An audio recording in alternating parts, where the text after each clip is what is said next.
2 power 2னா நம்மக்கிட்ட 2 2 இருக்குது.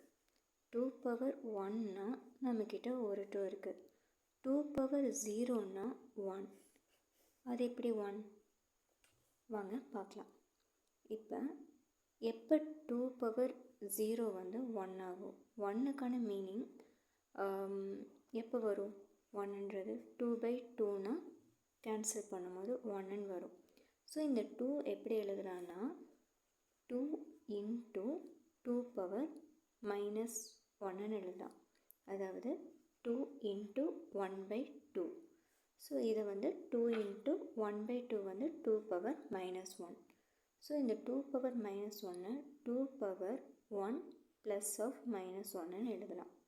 அப்போ என்ன வரும்? 2 power 1 minus 1 0. So 2 power 0 equal to 1. So 2 power 0 value 1.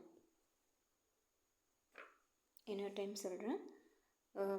1 எப்போ கிடைக்கும்னா 2/2ன்னு வரும்போது 1ன்னு கிடைக்கும். ஸோ இந்த 1/2 வந்து நம்ம 2 இன்ட்டு 1/2ன்னு எழுதுகிறோம். 1/2வை 2 பவர் மைனஸ் 1ன்னு எழுதலாம்.